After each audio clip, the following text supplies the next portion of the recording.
he was left helpless at the death of his ally. With the return of Uther and Pendragon and their armies, Vortigern was defeated and burned alive in his castle. Now, translated with the aid of symbolism, the defeat would read as follows, ladies and gentlemen. Every life devoted and upheld by evil forces sooner or later faces destruction. When his race is run, the powers of good forsake him, and evil continues the work of annihilation. Every human being is given the power of choosing whom he will serve. If he surrenders to evil, he, not God, pronounces his doom. But thou avengest what men commit against themselves, seeing when they sin against thee, they do wickedly against their own souls, and iniquity gives itself the lie by corrupting and perverting their nature. And, of course, the end is darkness, death, destruction. Merlin, because of magical arts, was chief advisor to the new king. White magic in the knightly brotherhoods was a religion scientifically based on demonstrable laws, manifested through invocations. Though strong, there was one weak spot in the armor of Merlin. The beauty and seductiveness of a woman brought him to desolation. Through the weakness of his love nature, he permitted himself to break the greatest of all oaths, that oath of secrecy taken by all knights to protect the secrets of the order, even to the death. The result, ladies and gentlemen, was automatic. The law is inexorable. Those who betray shall be betrayed.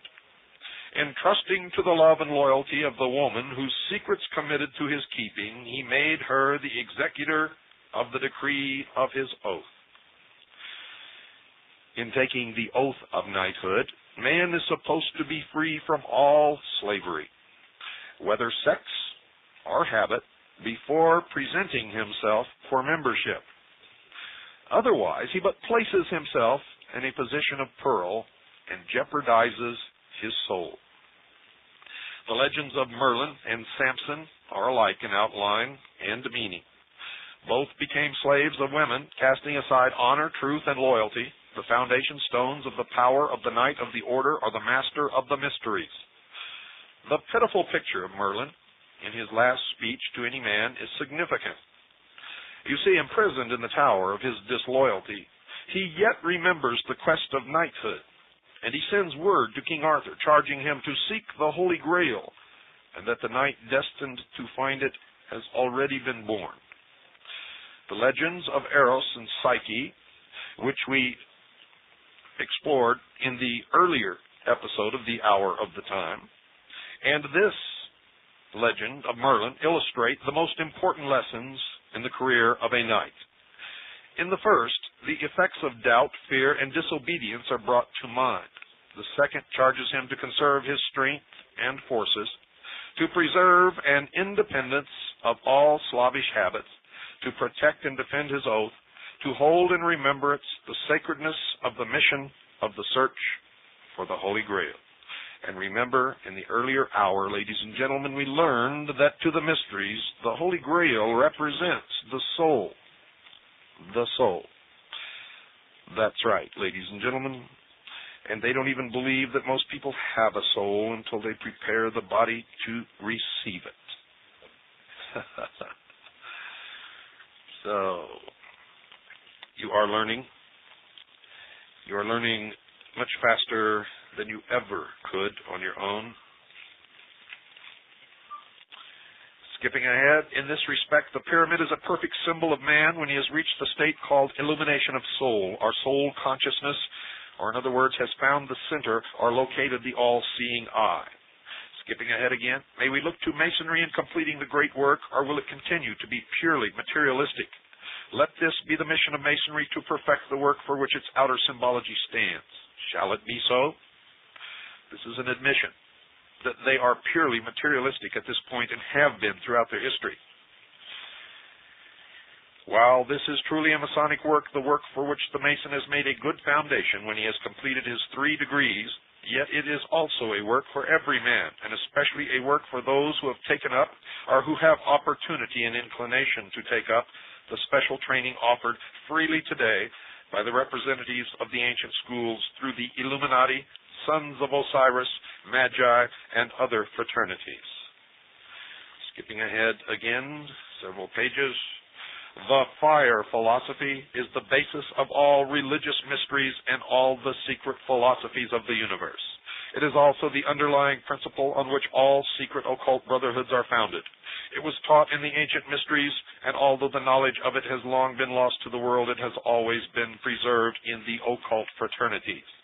The aim of all true initiation, no matter what the name of the fraternity may be, is to know the nature of the secret fire that regenerates the world and which renders him who comes into its possession immortal. The mystic has always held that Masonry was one of the bases upon which religion was founded, that the mysteries of Masonry, when fully understood, are the same as the ancient mysteries, and therefore the mysteries of religion itself. The way to godhood, be thou a man, and thou mayest be a god. Be a man, and thou mayest be a god. This is the divine command of the new age. The new commandment teaches how to live that manhood shall be the first great stage of growth, and that godhood may follow manhood.